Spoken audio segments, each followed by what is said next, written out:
Hey guys, Josh here from Heart Fitness Pro. And I'm Lauren. And we are on day 8 of the Tone and Trim Challenge. And today we are talking about 4 ways that you can prevent hunger when you are on a diet. Now, before we hop into this topic, make sure that you give this video a like, comment below, let us know what you thought, if you have any questions, and subscribe so you can get more great content just like this and follow along with our new videos. And preventing hunger. Well, it's a super important thing to do when you're in a caloric deficit, which means when you're eating less food than you normally do. When you get overwhelmingly hungry, a lot of times people get extremely moody. That guy right there. Not gonna deny it. Or binge eat. Binge eat is a huge one too. Mm-hmm. It's one of the main reasons why people end up, doing what they feel, falling off the wagon and just not being able to get back on because they feel like they threw it out. Yes, exactly. Yeah. All that. And it's all really in response to a ton of hunger. So we're going to help you figure out how to control that today. Yeah, sure are. Number 1, you want to focus on volume eating. So this means you're eating foods that are lower in calories, like vegetables, and a lot of them at every meal. Yeah, exactly. So that means things like kale, broccoli, peppers, onions, a lot of great options out there. Yeah. And you can have massive meals if you focus on these foods. So what you want to do is you want to ideally aim for at least half of your plate to be not just covered in vegetables, but piled in vegetables. That's going to keep you full for so much longer. And this can mean, for example, for lunch, you can have a salad that is absolutely massively full of greens and a ton of chopped veggies that's going to keep you full for a super long time. Now, you need to pay attention to how much dressing you put on that salad. But in terms of volume, those vegetables are going to keep you full for a really long time. And another great example is berries. Mm-hmm. Berries are on the lower calorie side and they make a great snack if you're needing to grab for something through the day, but don't want to blow your diet. Yeah, exactly. And we can see this in practice. Let's say you're having some eggs for breakfast. Instead of having those couple pieces of toast on the side, instead throw a bunch of veggies in with those eggs, and it's going to keep you full for a lot longer and keep you a lot more satiated. Plus, it's going to be delicious. Yes, exactly. And if you're like, I don't like vegetables, well, then you need to use some spices here. Spice it up and make them taste good. Spices are the key. Absolutely. And if you're super lazy with your spicing, then go salt, pepper, garlic powder. Voila, your vegetables taste a whole lot better. But there's so much more you can do. So play with your spices and then your veggies will be amazing. Yeah. All right. So the second way to help to prevent hunger is making sure that you are getting enough sleep. Now, this is a big one. This one that a lot of people don't even think about because we're like, oh, sleep and hunger, that's not food. I can't eat my sleep. But the thing is when we are not getting enough sleep, our hormones get thrown out of balance. Specifically 2 hormones called ghrelin and leptin. Now, ghrelin makes us hungry. Think about ghrelin makes your tummy growl, makes you hungry, makes you want to eat more food. Leptin makes us full. When we're not getting enough sleep, what happens is ghrelin goes up, which means that we are going to be hungrier. What also happens is that we're not getting enough sleep is that our leptin goes down. So this means we're going to get hungrier and we're not going to be as satiated. So basically, the body stops signaling you that you're full. Exactly. It doesn't signal you as much that you're full. And it's still signaling you that you might be hungry. So we can see how this can be an issue. If your body is sending you signals now that you are hungrier than normal and that you are less full. So we can see how that can be a problem. We need to make sure that we are getting enough sleep, aiming for at least 7 hours a night. They're in that 7 to 9 range. And staying consistent with that sleep so that those hormones are nice and healthy so that you are not getting excessively hungry and so your body can signal when you're actually full to help you out when you are on this diet.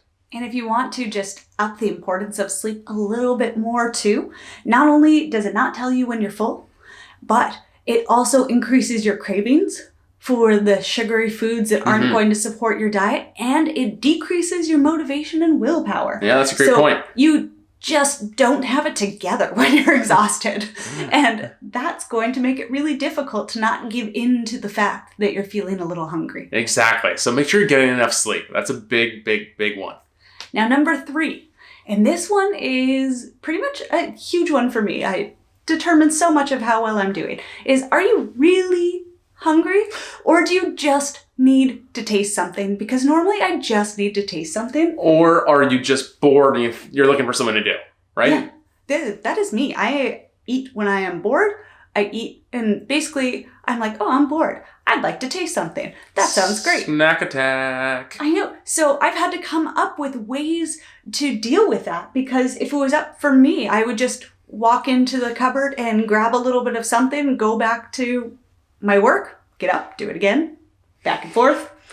That's not going to suit being on a diet. So what I've recognized is I just need to taste something.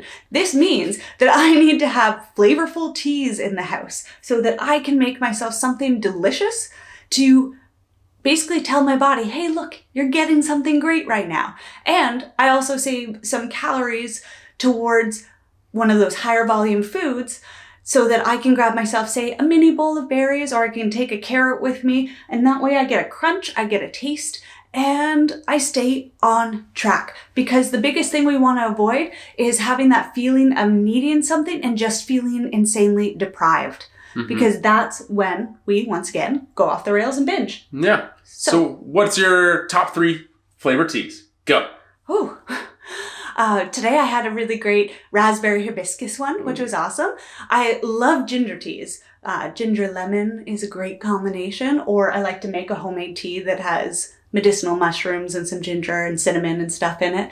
And then lately I've had a really good blueberry ginseng one. So lots of options out there. Yeah. Yeah, get nice flavors in, and just herbal teas, so they're not full of calories there, which is great. And also not full of caffeine for all of them. You want to spread it out, you know? Yeah, spread it out a little bit. Okay, so number 4, and this one is a big one, and this one is having a little bit of protein at each meal.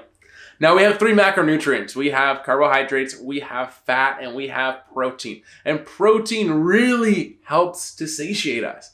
And so many people don't do this, and I know I used to not do this enough, is not having enough protein at each meal. So you should making sure that you're having a bit of protein at least at every single meal to keep you satiated and to keep you full moving forward.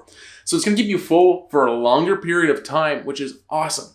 And when you're on a diet, another benefit of this is that it's going to help you preserve your lean muscle mass and your lean mass. You don't want to be losing your hard-earned muscle when you are looking to drop body fat. You don't want to do that. It's true, because you want to stay toned, too. Exactly. That's part of the point. Yeah, totally. So you don't want to be losing that. So by keeping your protein a little bit higher, it allows you to maintain that muscle mass and to be losing the fat instead of the muscle. But the protein also keeps you satiated, also keeps you full for a longer period of time. So as I said, every meal should have a little bit of protein in it. Now, a little tip. If that meal doesn't feel like it naturally can have protein in it, then have a protein powder that you like on hand. Honestly, protein powders are the best. Have a little bit of a variety. We love to have a couple different types of protein powder so that we can make ourselves a little shake, or even add protein to oatmeal. It's so good. Yeah, that's one of our big breakfasts we have a lot is oatmeal. And then normally oatmeal, I have it, and then like an hour later, I'm absolutely famished, and I'm just losing my mind. And I'm like, oh, I gotta eat again. And as Lauren said, I'm probably in a great mood. So what we do instead is we have that oatmeal, but that oatmeal, I add the protein powder in, mix it in, adds a delicious flavor to that oatmeal. But also now I am satiated for now a couple hours instead. So a great benefit to adding a little bit of protein into your meal. So that could be, at your lunch, having a little bit of chicken breast, at your dinner, having some fish, whatever it is, having a little bit of protein in there. And if you're vegetarian or vegan, that's having something like tempeh or a little bit of tofu in there as well can really, really help. And if you're vegetarian or vegan, once again, that's where the protein powder will really come in handy too, because it makes it easier to stick to it. Yeah, so having a little bit of protein can really help you to stay satiated and not be famished all the freaking time. Yeah, so these 4 tips make a huge difference on your hunger level. So let's look at them again. Eat foods that are high volume but low calories so that you can have ginormous meals without blowing your diet. Yeah, that's specifically vegetables and fruits. Yeah, really especially focusing the on vegetables. That. Really focusing on that. Number 2, making sure that you're getting enough sleep a night. So making sure you're at least getting that 7 to 9 hours each and every night. Number 3, satisfying your mouth when you're bored.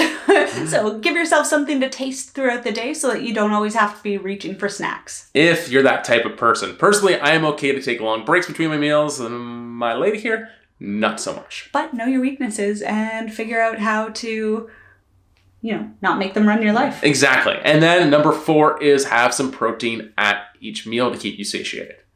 So these are 4 ways to make sure you're not getting hungry on a diet, and they are super effective. Try them out, and as I said, if you have any questions, make sure that you comment below and let us know. Also, give this video a like and subscribe so you can get more of this awesome content delivered right to you. Great. We'll talk to you guys soon. Bye.